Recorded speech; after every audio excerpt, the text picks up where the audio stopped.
Let's play some damn chess. Street whore.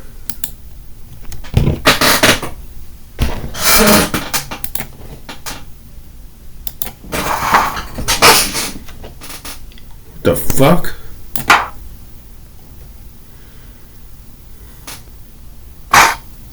Suck my dick, bitch.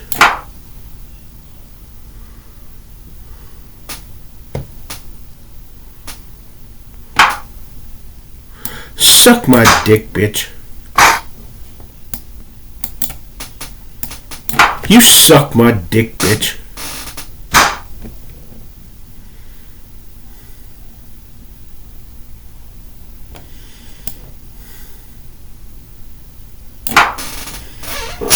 Suck my dick, bitch. Stupid! Cause I was stupid!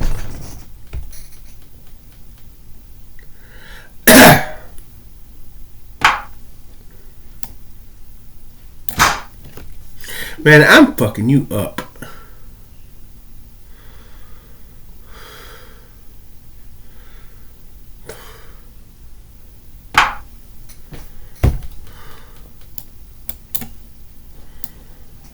I just on-percented the fuck out of you. You're one stupid motherfucker. Ah!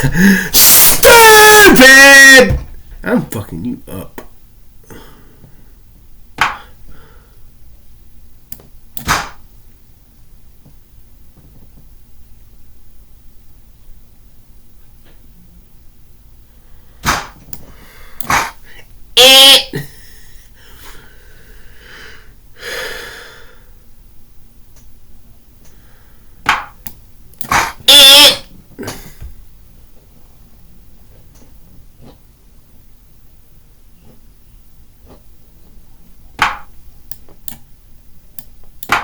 Come on, you dickhole.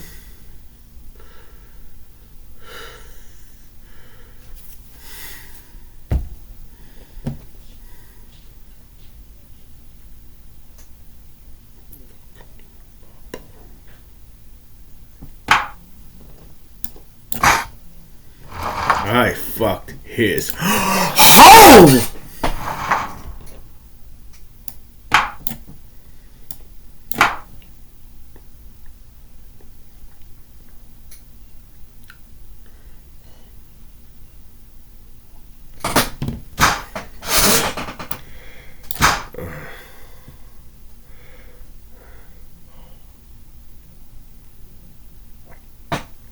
Now fucking remove that knight right there.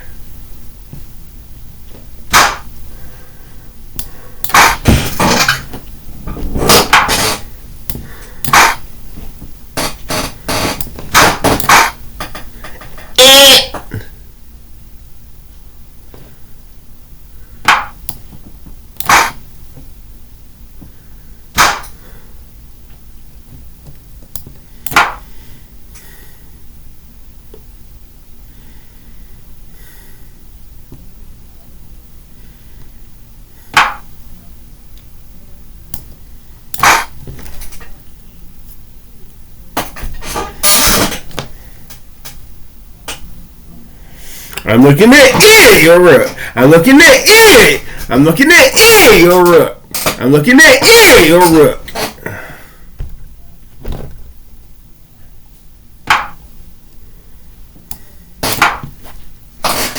I was looking at your rook.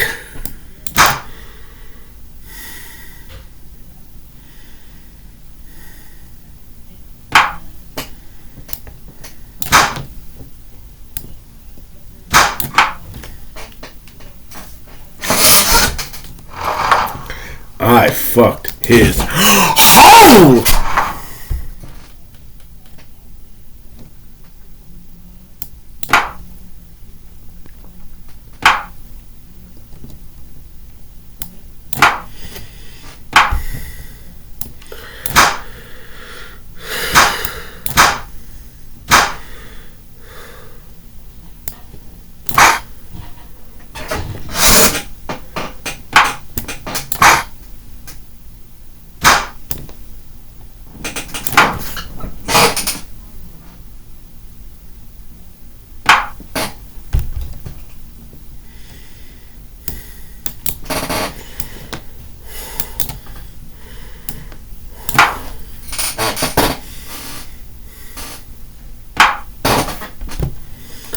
Peter Toboggan. Peter Toboggan.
Stupid! Cause you, I fucked his hole! Cause you fell for that like a sack of tons of bricks of shit, each one a ton of shit. Fuck. Each one a ton of shit. Fuck. Suck my slut.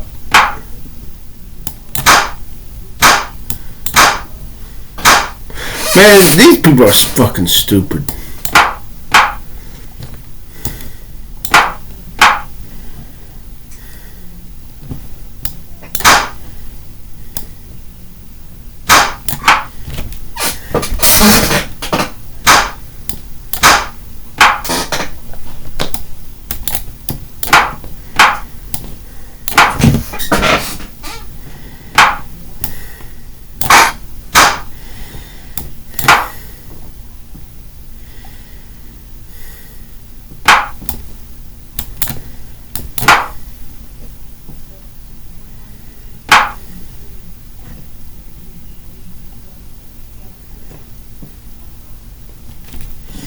God damn it.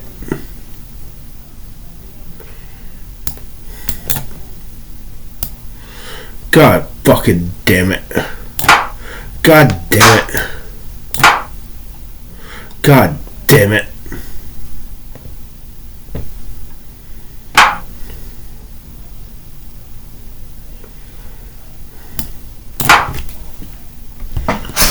Now fuck up and think.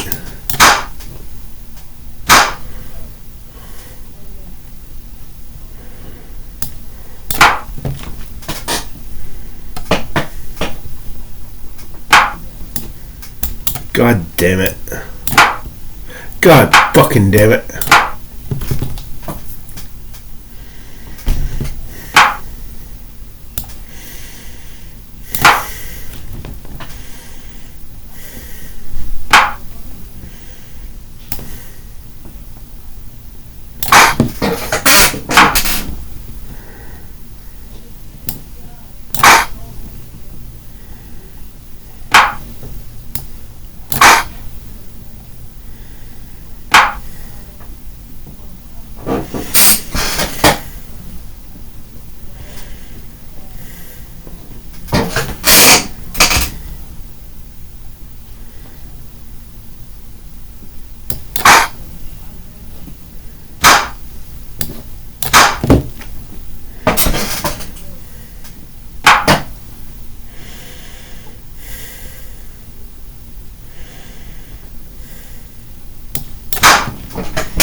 God damn it.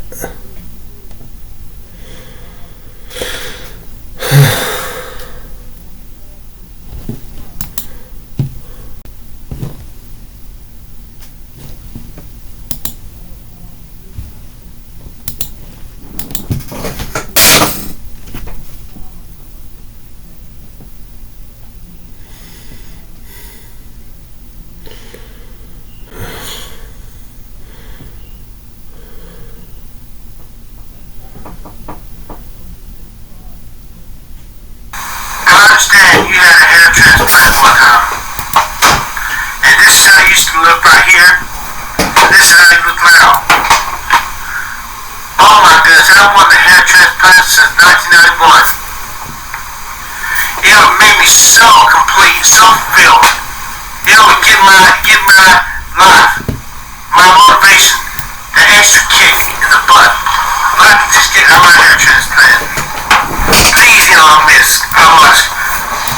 Is there any job I can do for you in return to help to get me to help get the hair transplant? Just look, I could look hella good if I had a hair transplant. Oh my goodness, my motivation just shoots from the sky. So I'm asking Elon Musk, please can you help me get the hair transplant?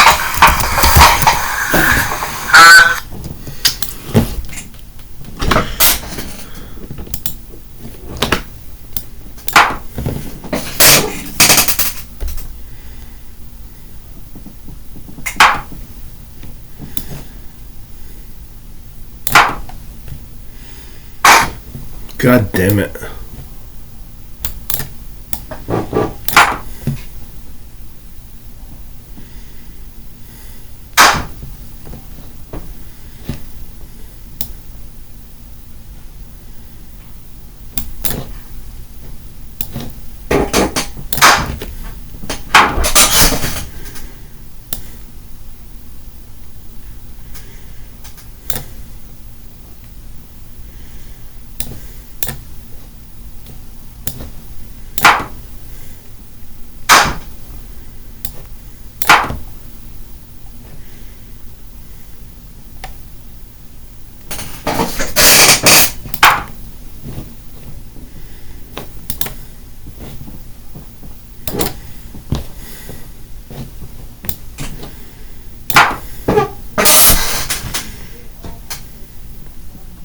The very fact that some ancient societies ever practiced the ritual murder of their own offspring is almost impossible for the modern mind to grasp.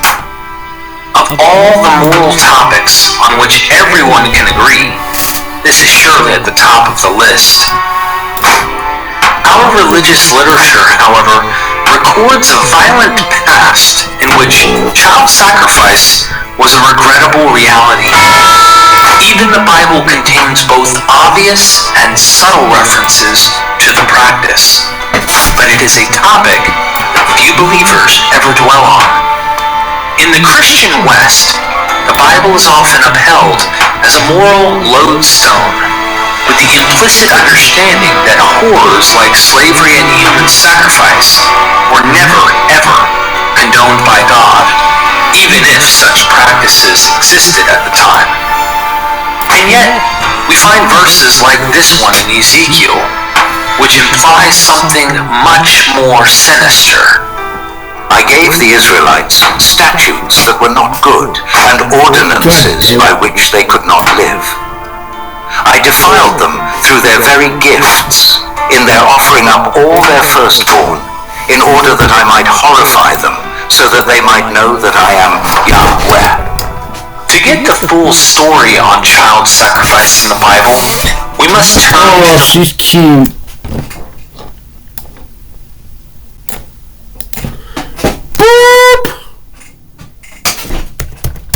Very gifts, in their offering up all their firstborn, There's another spit girl.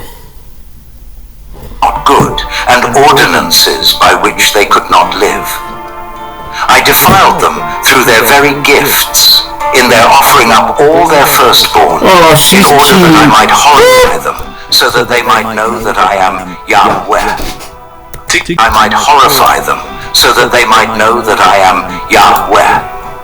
To get the full story on child sacrifice in the Bible, we must turn to the Bible scholars, archaeologists, and historians who dedicate their lives to understanding ancient Israel.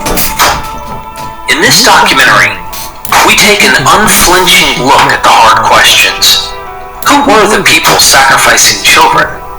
Why was Stupid! what God or God? Guys, that was stupid! What does the Mosaic Law say about child sacrifice?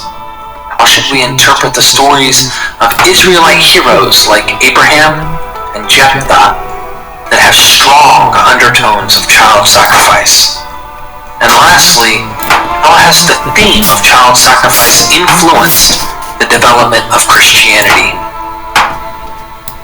Our main guide on this quest will be the excellent book King Manasseh and Child Sacrifice, Biblical Distortions of Historical Realities by Old Testament scholar Dr. Francesca Stavrakopoulou. Dr. Stavrakopoulou teaches at the University of Exeter and is a leading authority in the field of modern biblical studies. We'll also occasionally refer to other books and papers as needed for clarification or alternative viewpoints. In the meantime, consider this. If every word of the Bible is inerrant, it is divine or inspired by God, and in this Bible you find God permitting, sometimes even demanding the sacrifice of the human, what does this tell you about the nature, the character, the morality of this deity? For me, it raises questions about the morality of the authors of the text. But also, what does it say about modern preachers who want to demand that our morality needs to be derived from the Word of God when this God behaves in such a manner?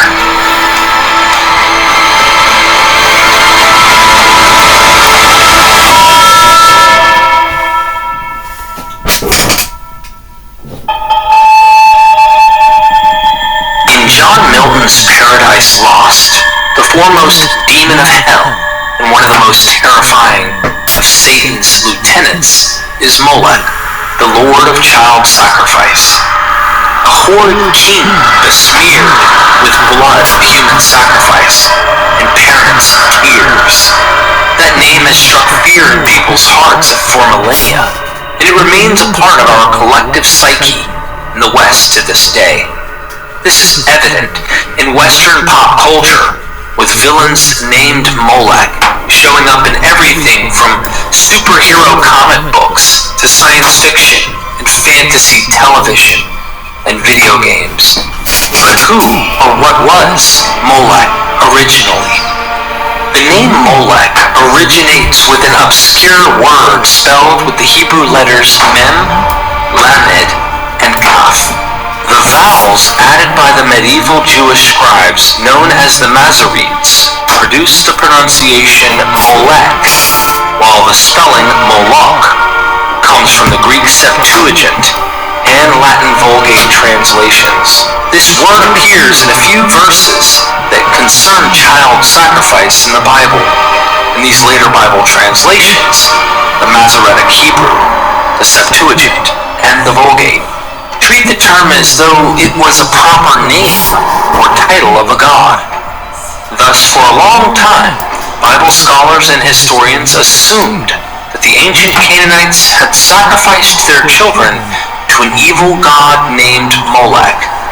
A typical example of these Molech verses is Leviticus 18:21, which states, "You shall not give any of your offspring to pass them over to Molech, and so profane the name of your God. I am Yahweh." In each of the Molech passages, one's offspring is described as being passed over or given to the Molech. So far, so good, right?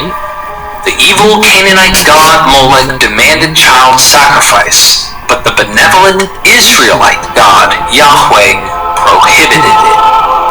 We may be reassured that the Bible preaches a morality that was far superior to that of Israel's wicked neighbors, or so people used to think.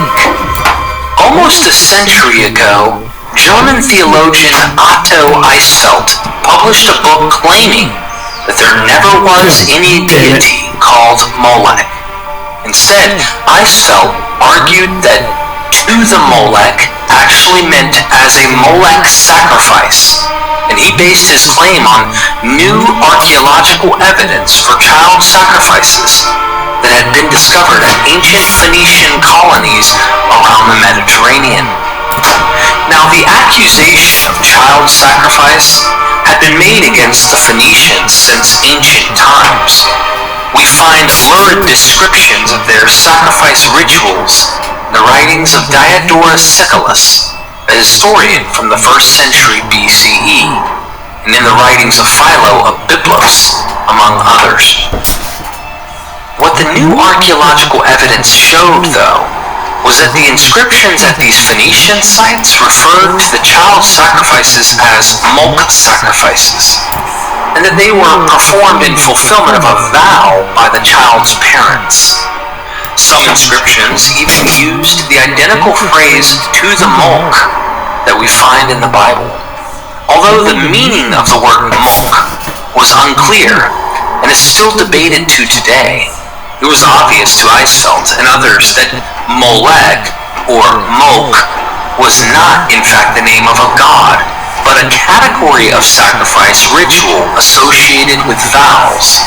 At the Phoenician sites, it was usually the goddess Tanit, or her consort Baal-Hamon, who was the recipient of the sacrifice, and the parents would receive some kind of blessing in return. One inscription found at a ritual site reads, "Presented to the Lord Baal-Hamon is the vow that Idnibal, son of Abdeshmun, vowed, the Molech sacrifice of a person of his own flesh. He heard his voice, and he blessed him." It's important to remember that Phoenicians and Israelites were two ethnic subgroups descended from the same West Semitic culture. They lived next to each other, spoke similar language dialects, and had similar religious practice. Thus, the strong argument can be made that the Bible verses in question are criticizing not sacrifices to a foreign god, sacrifices of the Molech category. Now, there is no point in making laws prohibiting people from doing something they have no history of doing or interest in doing. From the Molech verses alone, it is clear that some Israelites were indeed sacrificing their children through this ancient ritual. But to which god were they sacrificing their children? That should be obvious now, when we take a new look at the same Leviticus 18:21. "You shall not give any of your offspring to pass them over to the Molech, and so profane the name of your God. I am Yahweh." Why would the name of Yahweh be profaned by this ritual? Sacrifices carried out in honor of Baal or Dagon are or any other Canaanite god would not have that effect. The answer can only be that the Israelites were performing child sacrifices in Yahweh's name, with Yahweh as the recipient.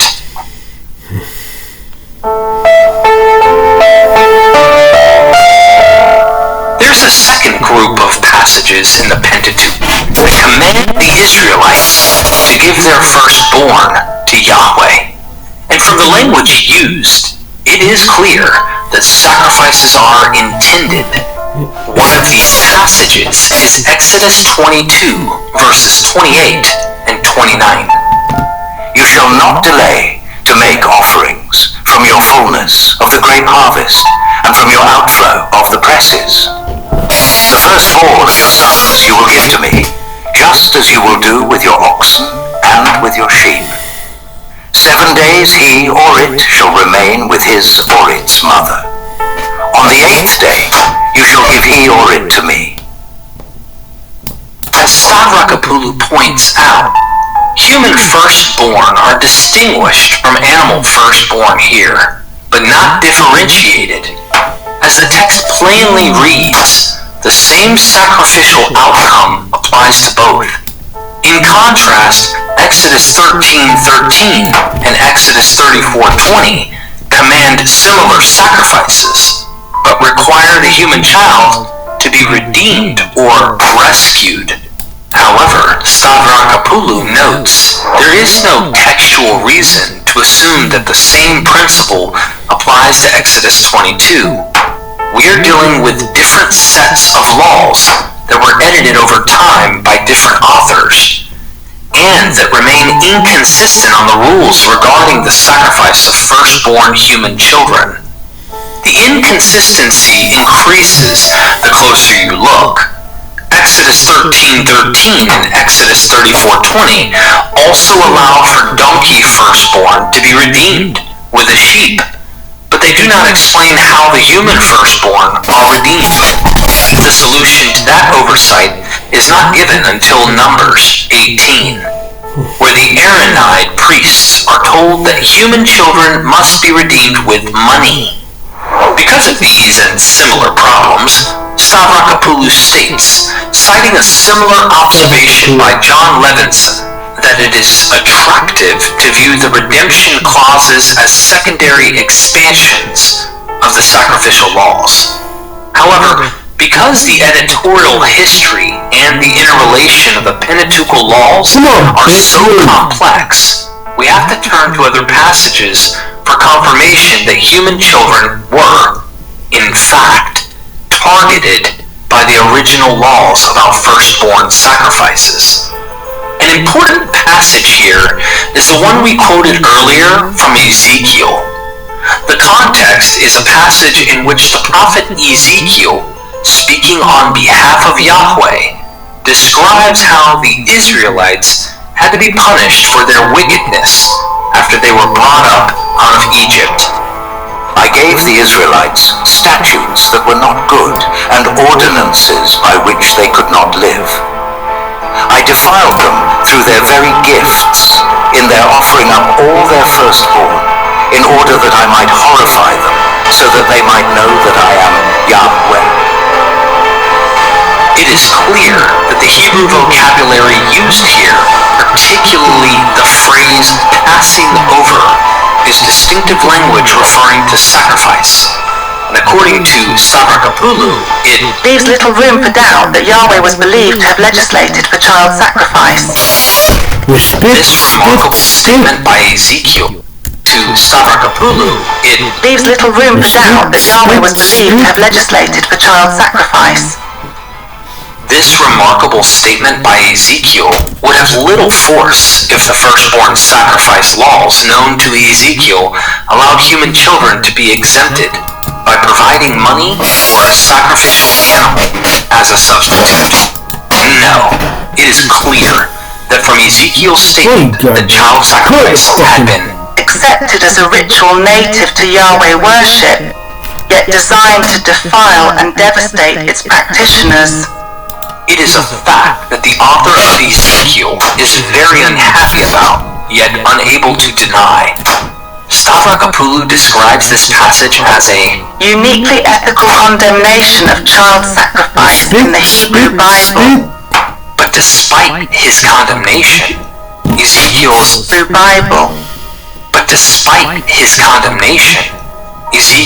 also forced to defend the ritual of child sacrifice as a horror that the Israelites deserved for their unfaithfulness. I'm gonna have to It's important to note here. I gotta go shit with Uzi Emily with spit.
God damn it.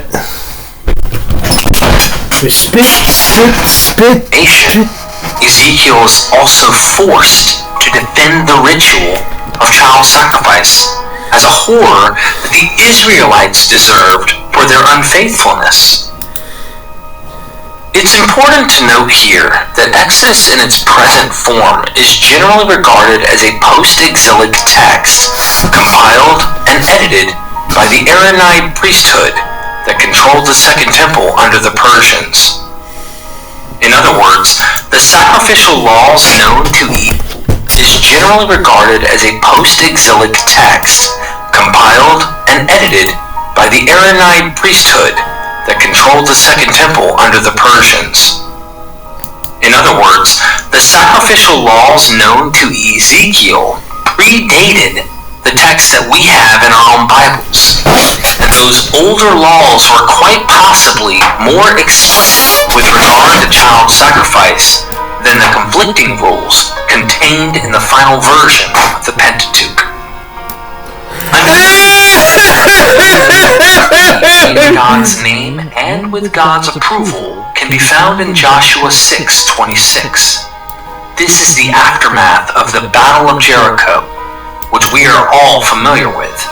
Joshua and the Israelites have just finished attacking the city of Jericho, looting its silver and gold, slaughtering each and every resident, including the children, and burning the city to the ground, all at God's command, of course.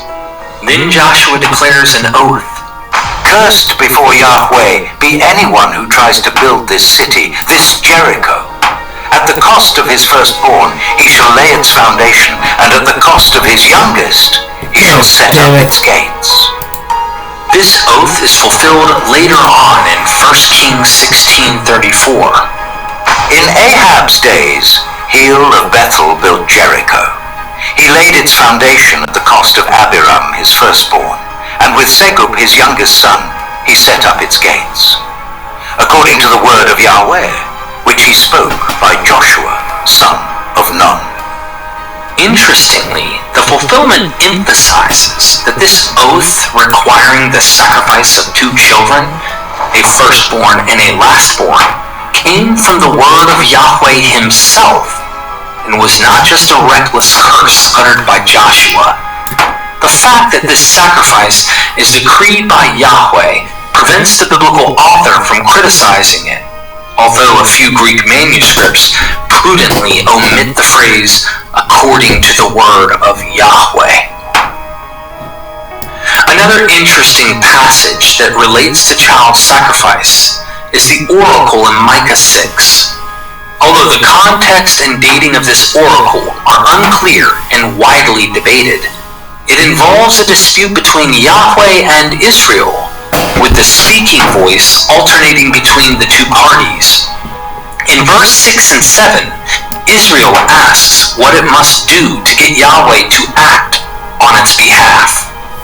With what should I approach Yahweh and bow to the exalted God? Will I approach him with burnt offerings, with one-year-old calves? Will Yahweh be pleased with thousands of rams, or with tens of thousands of rivers of oil? Will I give my firstborn for my transgression, the fruit of my belly, for the sin of myself? We have here an escalating list of increasingly precious gifts that the supplicant can offer Yahweh, beginning with the sacrifice of calves and ending with the ultimate offering, the sacrifice of one's firstborn child. Now, some scholars argue that the passage is satirical hyperbole, and that the final offer of one's firstborn should not be taken literally. However, Stavrakopoulos argues that these verses are best understood as a series of legitimate and increasingly valuable offerings which are ultimately fruitless for the present purpose of the poet, that is, in seeking to atone for sin. It's important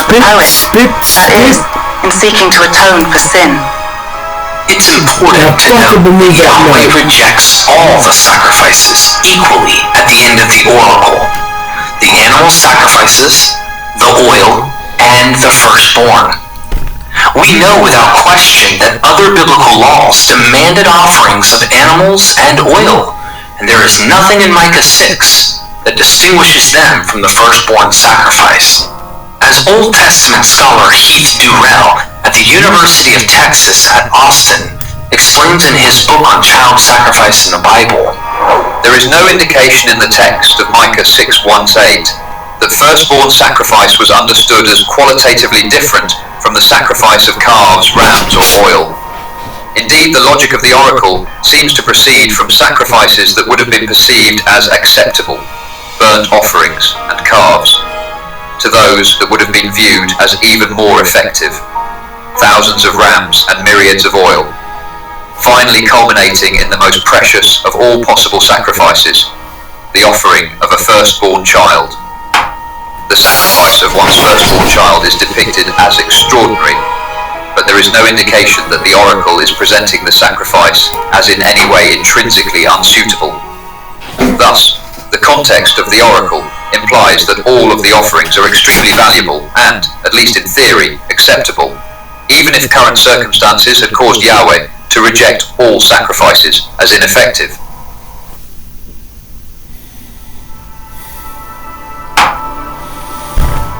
Stavrakopoulos uses the term foundation myth for the two key stories of the Bible that shape the history of Israel and define Israel in terms of her role as Yahweh's chosen people.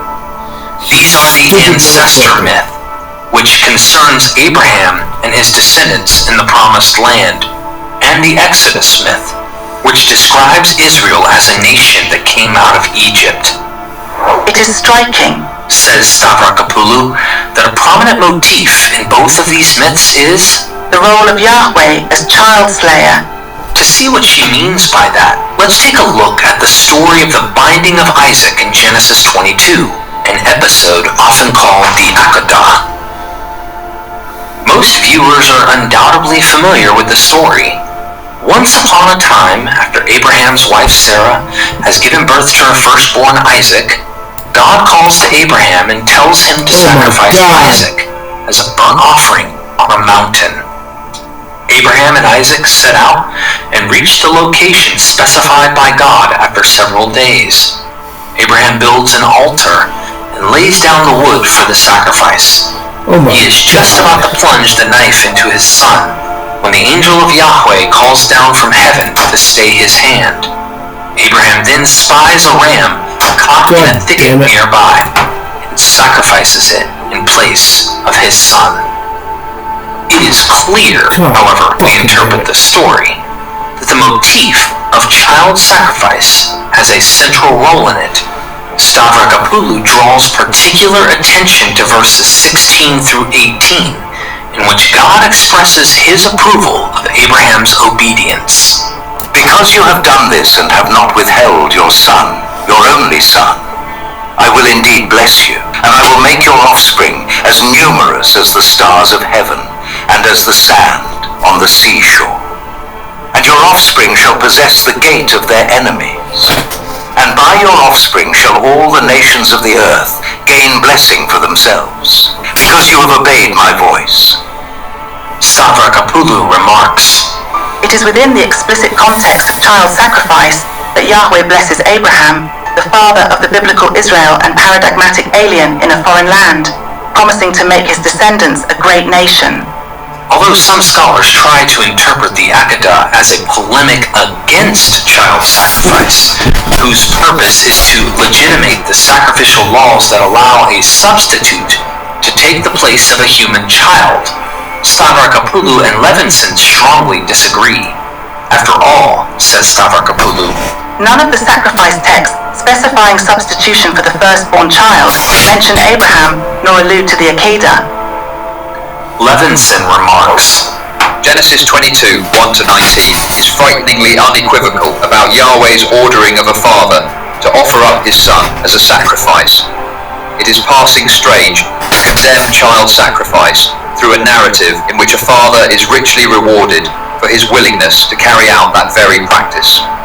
even though the focus of the story is Abraham's faithfulness toward Yahweh, his willingness to sacrifice his own child is an essential element of the story, the very thing that demonstrates his faithfulness. Furthermore, a more general tradition of sacrificing one's firstborn son may underlie the story.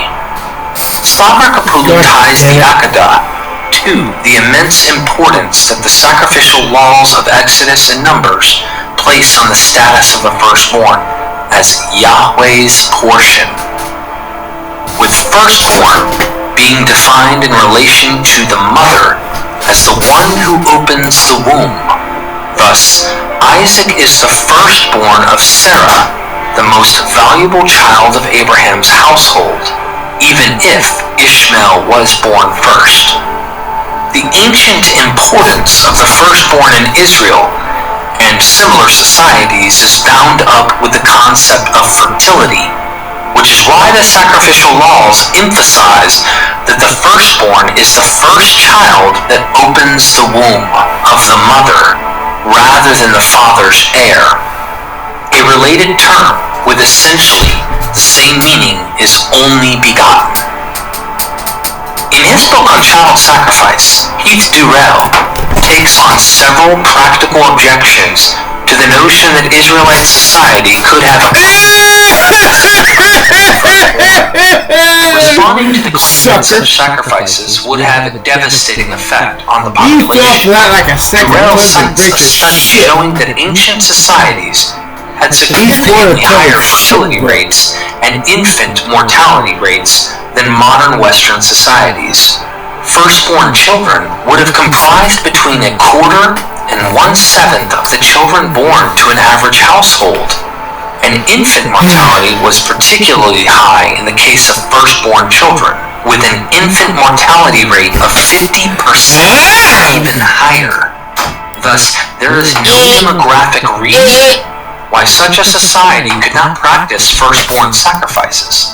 Regarding the objection that biological attachment to one's children would preclude infant sacrifice, Durrell cites several experts who explain that concepts of parenthood and attitudes toward children are closely bound up with one's own time and culture. The high mortality rate of ancient times would also have impacted the ways parents allowed themselves to become attached to their children.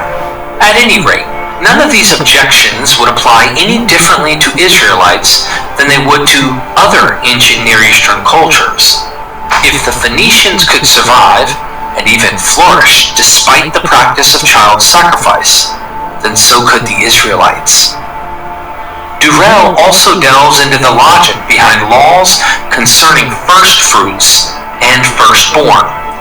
Giving the first of everything to Yahweh was good, not only because it was Yahweh's due, but because it would bestow a blessing on the remainder of the crop, livestock, and in extreme cases, children. This principle is made explicit in Proverbs 3. Honor Yahweh with the first fruits of all your harvest, and your silos will be full with plenty, and your vats will burst with wine. The converse is that robbing Yahweh and enjoying the first fruits yourself would incur Yahweh's wrath, as we read in Jeremiah 2:3. Israel was holy to Yahweh, the first fruits of his harvest. All who ate of it were guilty. Evil came upon them, an utterance of Yahweh.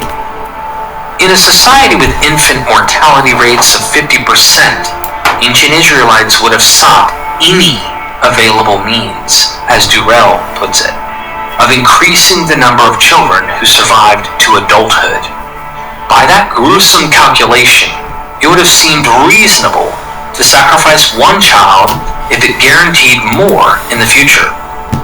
The goal of sacrificing one's firstborn child was not to avoid having children, but on the contrary, to have more of them.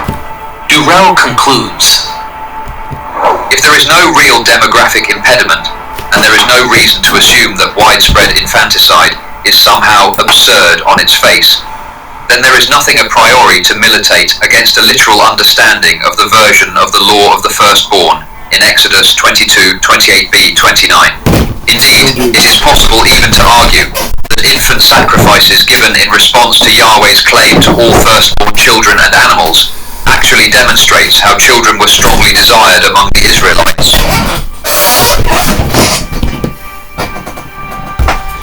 The story of Jephthah's daughter is yet another story involving child sacrifice, with Yahweh as the recipient. You probably know this story as well, though it is not nearly as popular in Sunday school as the binding of Isaac. In Judges 11, a notorious outlaw named Jephthah is asked to command the warriors of Gilead in their war against the Ammonites. Jephthah, a pious believer in Yahweh, swears an oath that if Yahweh gives him victory over the Ammonites in battle, he will offer up the first person to come out of his house and meet him upon his return as a burnt offering to Yahweh. Jephthah goes on to win a decisive victory over the Ammonites. When he returns home, it is his daughter who comes out the door to greet him. Jephthah is distraught, but cannot take back his vow to Yahweh. Jephthah's daughter agrees to be sacrificed, so long as she is first given 2 months to spend with her friends in the mountains and mourn her virginity. At the end of the 2 months, she is sacrificed by her father as promised. Some of the details in this story parallel those of the other sacrifice passages. For one thing, the narrator is keen to emphasize the daughter's important status as Jephthah's only begotten child. She was his only child. He had no son or daughter except her. The language regarding the burnt offering is also the same as what we read in Isaac's story. Stavrakopulu remarks, Given that both Jephthah and Abraham are consistently depicted as heroic figures faithful to Yahweh, it is highly significant that in neither story is the practice of child sacrifice condemned nor even remarked upon by the narrator. Rather, it is the function of the sacrifice that appears to receive the narrator's attention. Both the Akedah and the story of Jephthah's daughter present the sacrifice of a child to Yahweh as an action bringing divine blessing. Stavrakopulu also points out the connection with fertility, since the story emphasizes the virgin nature of the daughter and depicts her as spending 2 lunar cycles weeping over her unfulfilled potential fertility. Durell's assessment of the Jephthah story is somewhat different, citing earlier observations by the scholars Hermann Gunkel, Walter Baumgartner, and Jack Sasson. He points out that the story of Jephthah follows a specific fairy tale structure. Stories of this kind often feature a man who promises his child to a stranger, demon, sorcerer, or some other magical creature in return for help during a crisis. The child is either his only child or his most beloved. The child is often specified in an indirect way, such as being the first to meet him when he comes home. Typically, it is only later that the father understands the full significance of his promise. There are numerous examples of this fairy tale structure from ancient Greek literature. To give just one such example, in the story of Idonemus, as told by Servius, King Idonemus of Crete promises to sacrifice to Neptune the first thing to meet him upon his return home if he survives a storm at sea. That first thing to meet him turns out to be his son. According to Servius, some versions of the tale end with Idonemus carrying out the sacrifice, while in others he does not. The Greek stories of Meander, Heliartus, and Iphigenia are also very similar. Because of its apparent dependence on Hellenistic stories, Durell puts less weight on the significance of the Jephthah story. Nevertheless, the story illustrates that for the Israelite authors who wrote and preserved this folktale, the sacrifice of one's firstborn in fulfillment of an ambiguous vow was at least conceptually and theoretically possible.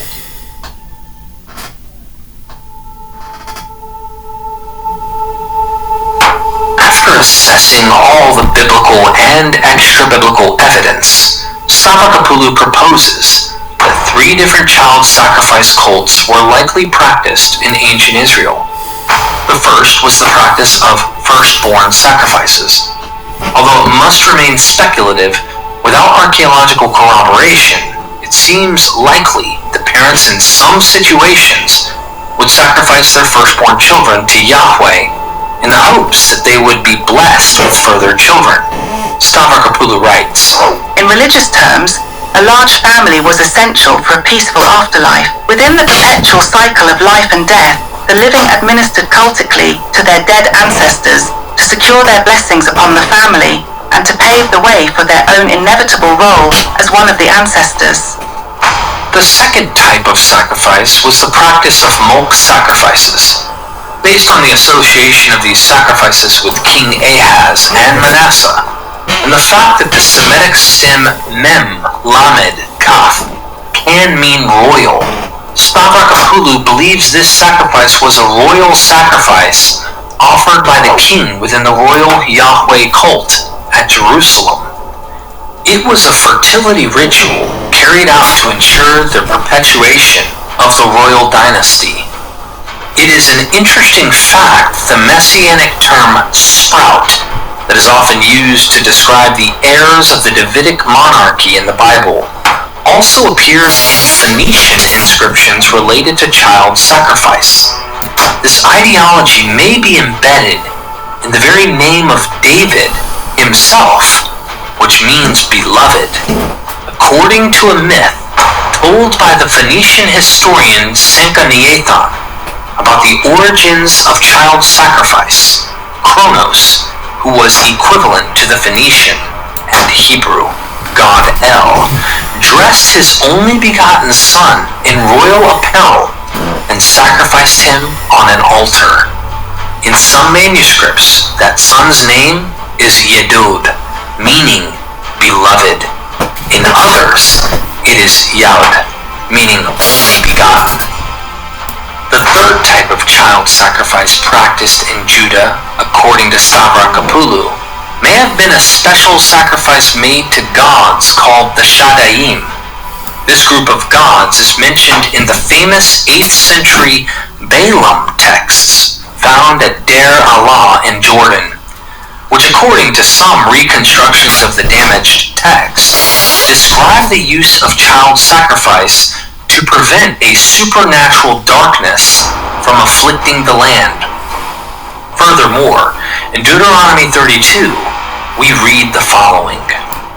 They made him jealous with strange gods. With abominations they provoked him. They sacrificed to the Shadaim, not Eloah, to gods they did not know, to new ones recently arrived, whom your ancestors did not dread. You forgot the rock who begot you. You ignored El who gave you birth. Yahweh is sometimes known as El Shaddai in the Bible, and this name is undoubtedly related to the Shadaim in some way. However, the meaning of Shaddai and the exact relationship between the Shadaim and ancient Judahite religion are riddles that remain unsolved. Durrell also recognizes 3 categories of child sacrifice in ancient Israel, but he differs from Stavrakopulu on one point in particular. He recognizes the sacrifice of the firstborn as a native Israelite practice that finds support in the Bible. Though it's impossible to know how the actual practice of firstborn sacrifices was. Durrell also recognizes the existence of Molech sacrifices, which he believes were incorporated into the Yahweh cult at Jerusalem at a relatively late period. Like the firstborn sacrifices, Yahweh was certainly the recipient of these sacrifices. Durrell is skeptical about Stavrakopulu's proposal regarding the Shadaim sacrifices, and he disagrees with her reading of the Balaam texts. Rather, his third category is that of sacrificing a firstborn child during times of urgent crises. He believes this is the type of sacrifice depicted in 2 Kings chapter 3, a fascinating story in which Moabite king Mesha sacrifices his own son on the walls of his stronghold at Kir Hareseth as a last-ditch effort to defend against the invading armies of Israel, Judah, and Edom. The sacrifice causes divine wrath, apparently from the Moabite god Chemosh, to come upon the Israelite coalition, forcing them to retreat and saving Moab in the process. Although this sacrifice is performed by a foreign king on behalf of a foreign god, the story demonstrates that in the mind of the biblical authors, such sacrifices could indeed be efficacious. Furthermore, Durrell believes that the oracle in Micah 6 that we have already discussed expresses the same belief in child sacrifices performed during times of distress, but with Israel as the supplicant and Yahweh as the recipient.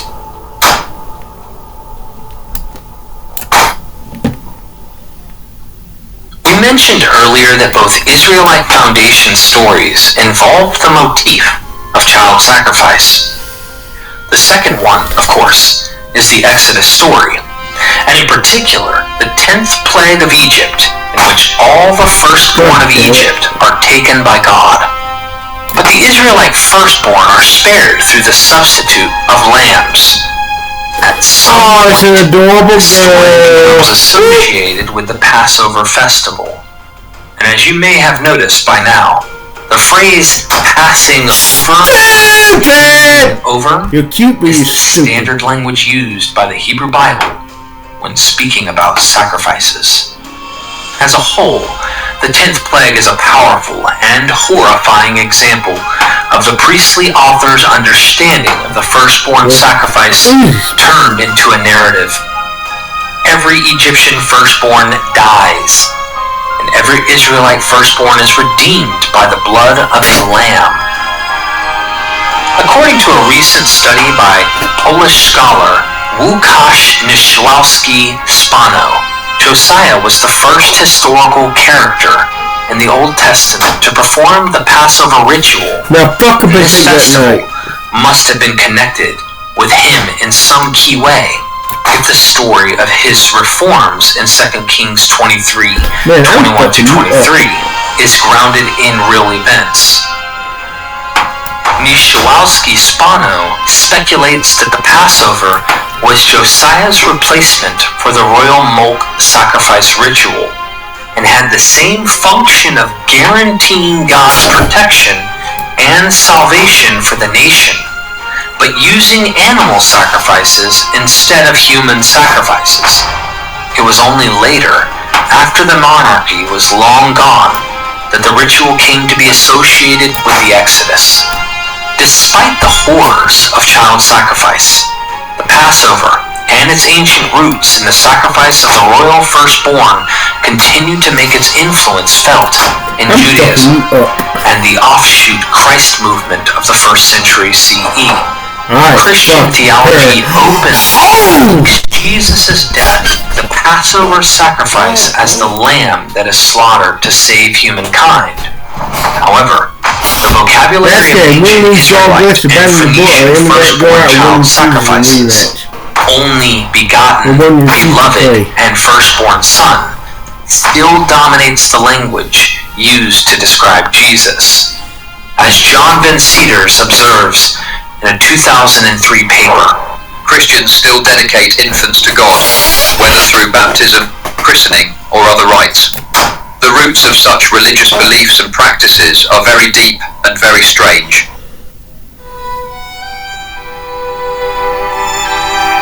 child sacrifice was a regrettable reality in the ancient world, and its presence in the Bible ought not to surprise us. Although we do not know exactly when, where, or how often these rituals took place, the foremost scholars who have studied this topic agree that they were an accepted part of the Yahweh religion at times. It is a practice about which the Bible's authors themselves disagreed. Some, such as those who authored the sacrificial laws of Exodus 22, apparently approved. Ezekiel apparently felt the need both to condemn such laws as horrifying and to defend them as something that Yahweh deemed necessary. Others, like Jeremiah, insisted that Yahweh had never commanded or entertained the idea. And yet, the assumption that child sacrifices can be valid and effective remains evident in stories like the Akedah, Jephthah's daughter, King Mesha's son, and the theology that permeates the Christian crucifixion story.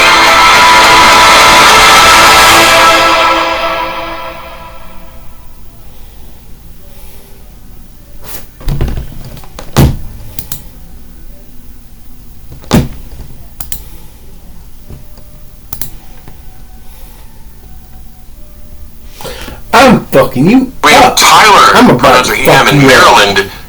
Tyler thinks atheists require faith because none of us can know everything. Is that a rough assessment there, Tyler?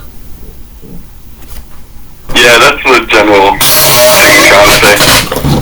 Yeah, I have an issue with that because none of us are saying that we can know everything, but I'm not even talking about knowledge. I'm talking about beliefs. And there are things that we believe, and I'm not aware of any belief that I have that I would say is faith. And to me, faith is the excuse people give for believing something when they don't have a good reason.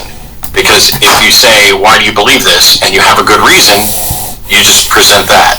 So, what is it that I need faith in order to have a justified belief of? let me backtrack for a second, because I'm not convinced that faith is a justification for belief or anything else, but it's the reason that some people give. So what is it that I, as an atheist, and Kenneth, as an atheist, what is it that we believe that you think is faith-based? Yeah. Okay. I'm not quite exactly sure what both of y'all believe, but, when you start getting down to the nitty-gritty of, why is there matter in the universe, or why do we see... I don't know. Beings that have... Exactly, right? So we're trying to all make sense of... But I don't have a belief about that, is what I'm saying.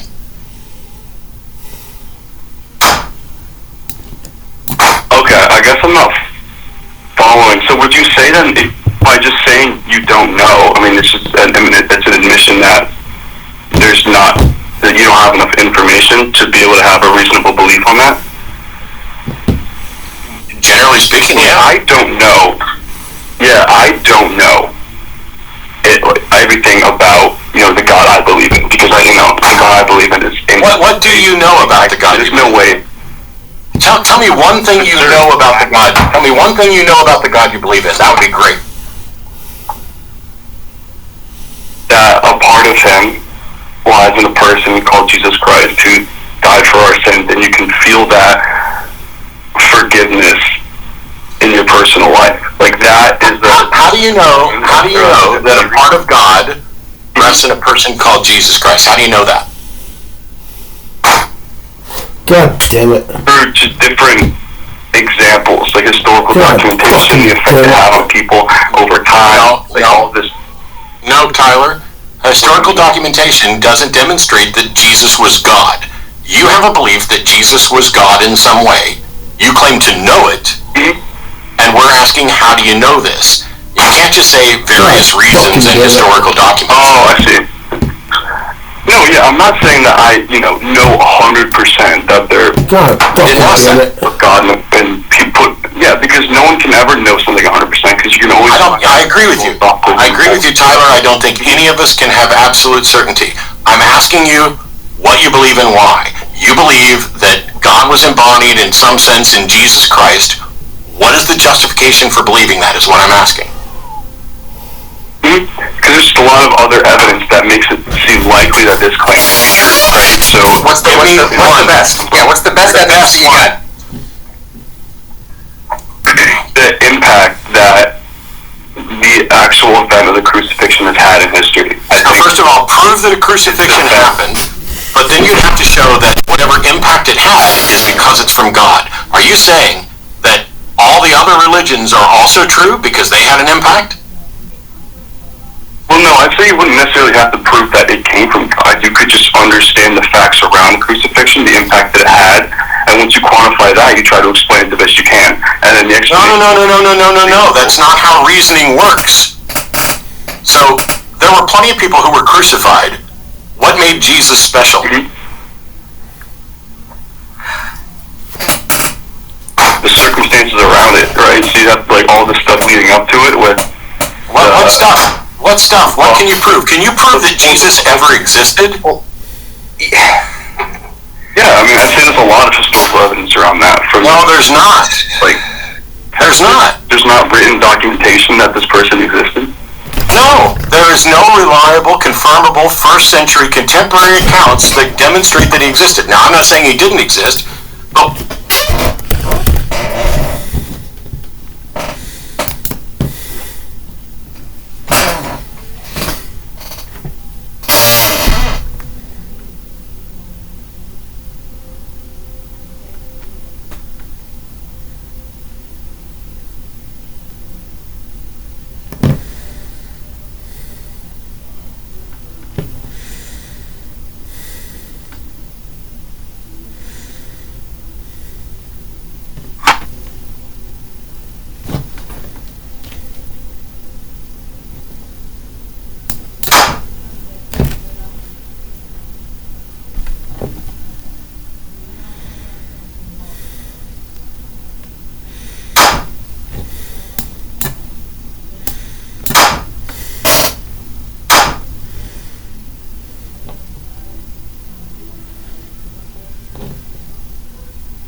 fucked his hole!